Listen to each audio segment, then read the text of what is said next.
أينما كنتم وأينما كنتم تتابعوننا في الوقت الراهن.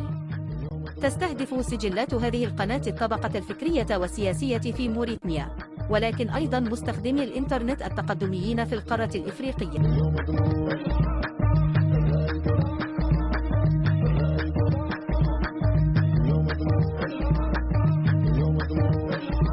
من خلال نشراتها الدورية، تقوم القناة بتغطية أهم المواضيع الإخبارية الوطنية والدولية لكم. وستبدأ هذه القناة، قناتكم، أيضا ببث برامجها باللغة العربية اعتبارا من بداية مايو 2025.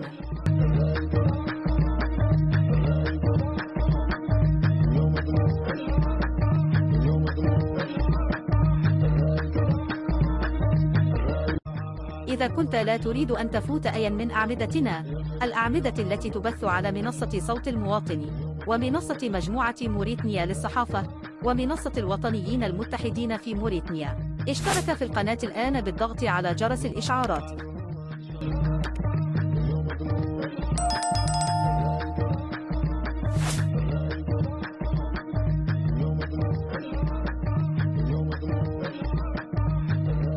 محمد شيغالي وزملاؤه يشكرونكم على دعمكم وولائكم.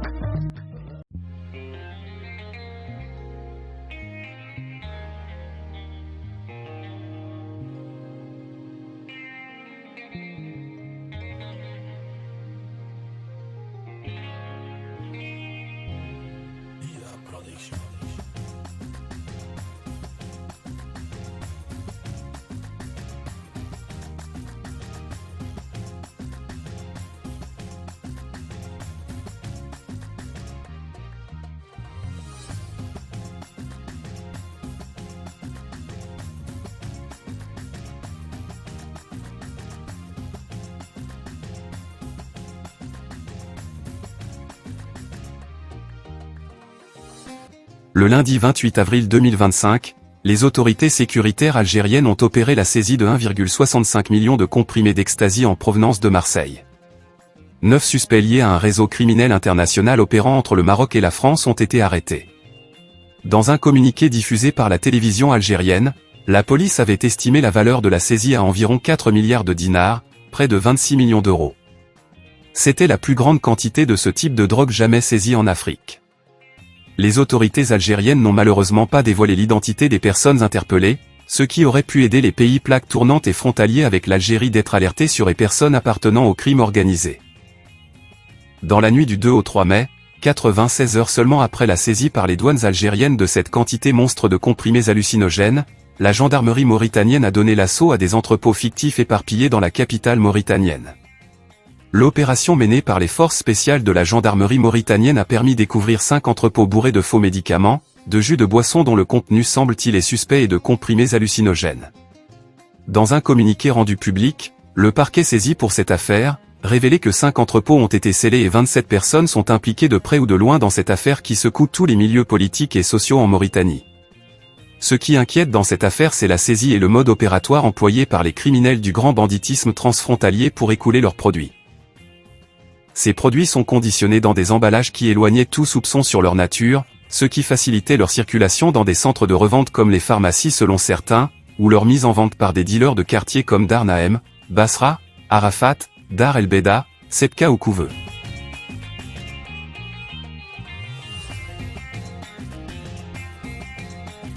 Le parquet mauritanien a remis tous les accusés cités dans cette affaire de drogue sous contrôle judiciaire attendant d'approfondir l'enquête. Toutes les flèches indiquent maintenant qu'il faut aller chercher du côté des douanes mauritaniennes. La corruption qui gangrène, les administrations des douanes des entrantes en Mauritanie baignent dans la corruption aveugle, une corruption qui bénéficie d'une immunité que leur accordent, paraît-il certains élus, et certains députés à l'Assemblée nationale, versés dans l'offre de services de leurs influences pour ouvrir même des portes blindées et parfois pour faire obtenir des facilités sur les procédures douanières. C'est peut-être ce qui explique que depuis 2022, les douanes mauritaniennes laissent passer à travers les mailles de leur filet des trafiquants et leurs marchandises. Pour ne citer que quelques exemples entre d'autres, une opération sécuritaire menée conjointement par les éléments de la Sûreté nationale et de la douane aux postes frontières marocaines de El Guerguerat, à la sortie du territoire de la Mauritanie, a permis de mettre en échec une tentative de trafic international de drogue et de saisir 183 kg et 200 g de cocaïne, il n'y a pas longtemps. Cette quantité qui provenait d'un pays subsaharien avait traversé toute la dorsale longue de 460 km qui sépare Nouakchott de Nouadhibou. En décembre 2024, toujours à Guerguerat, une des entrantes du Maroc avec la Mauritanie, 3575 grammes de cocaïne ont été saisis dissimulés dans un véhicule entré par la Mauritanie. Le 22 janvier 2025, il y a seulement 3 mois, une opération de sécurité conjointe entre les éléments de la Sûreté nationale et des douanes marocaines a permis de déjouer une tentative de trafic international de drogue, au poste frontière de Guerguerat. L'intervention a abouti à la saisie de 37 kg et 683 grammes de cocaïne toujours trouvés à bord d'un véhicule entrant de la Mauritanie. Ces cas peuvent laisser penser que certaines douanes mauritaniennes semblent être plus regardantes sur le volume d'argent qu'elles peuvent encaisser que sur le passage des produits prohibés, ce qui donne du fil à retordre aux services sécuritaires du Maroc et de certains pays européens comme l'Espagne. Maintenant les enquêteurs mauritaniens doivent pouvoir dans la logique apporter des réponses à de nombreuses questions qui se posent. Notamment, depuis quand ce trafic existe en Mauritanie? Qui est au sommet de la pyramide de ces crimes en bandes organisées? Quelles sont les pharmacies qui jouent aux structures médicales de l'écoulement? On attend donc de savoir si la gendarmerie sera plutôt encouragée pour poursuivre son travail avec honnêteté, dévouement et responsabilité aussi. Par contre, elle sera dessaisie de cette affaire pour donner au crime organisé toute la latitude d'empoisonner nos malades et de continuer à verser nos enfants dans la violence meurtrière à cause de leur dépendance de cette drogue. Bonjour, bonsoir ou bon après-midi selon les endroits où vous êtes et d'où vous suivez cette chaîne, la chaîne du journaliste chroniqueur Mohamed Ould Chigali, la chaîne des intellectuels et des personnalités politiques et publiques de Mauritanie. La question qui se pose maintenant, ce n'est pas de savoir si la drogue, oui ou non, circule librement en Mauritanie. La réponse est connue. La Mauritanie est fichée comme l'un des pays où la drogue entre et sort comme dans un moulin. C'est une vérité qui n'échappe à personne. Les chiffres inquiétants sont là. En Mauritanie, les chiffres pour l'année 2023 ne sont pas encore connus, mais seulement en juin 2023, 2 tonnes 300 de cocaïne ont été saisies dans ce pays. Selon l'ONU, des groupes armés criminels, séparatistes, djihadistes ou alliés des régimes qui se succèdent dans le pays sont impliqués à divers degrés dans ces trafics. Le 18 juin 2023, un bateau battant pavillon commercial avait été intercepté et arrêté dans les eaux territoriales mauritaniennes. Il transportait plus d'1 tonne de cocaïne, avait rapporté la Marine nationale qui avait procédé à son arraisonnement. Une opération qui visait un acheminement d'une quantité de 15,5 kg de drogue dure de la ville de Bababé vers Nouakchott a été déjouée par la police mauritanienne. Mais aussi si on remontait le temps, en août 1996, 7 tonnes d'héroïne avaient été saisies en Mauritanie. Selon un rapport de l'ONU, les quantités de cocaïne saisies au Sahel, Mauritanie, Mali, Burkina Faso, Niger et Tchad ont bondi, passant de 13 kg par année entre 2015 et 2020 à 35 kg en 2021 puis 863 en 2022. Devenue une étape entre l'Amérique du Sud et l'Espagne, la Mauritanie est de plus en plus utilisée par les trafiquants.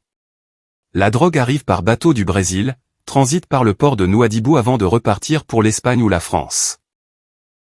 En ce qui concerne cette toute dernière saisie de drogue par la gendarmerie mauritanienne, on pourrait se poser la question de savoir si l'opération a été déclenchée par des renseignements de coopération sécuritaire entre l'Algérie et la Mauritanie, compte tenu de la similitude des cas et la nature des produits. Si c'était le cas, on peut se demander si l'annonce faite par la gendarmerie dès le lendemain de la saisie et la tapageuse campagne médiatique qui s'en est suivie, n'a pas profité aux trafiquants criminels pour dissimuler dans d'autres endroits plus discrets les marchandises qui n'étaient pas entreposées mais qui sont en possession des dealers en charge de l'écoulement de ces produits extrêmement dangereux.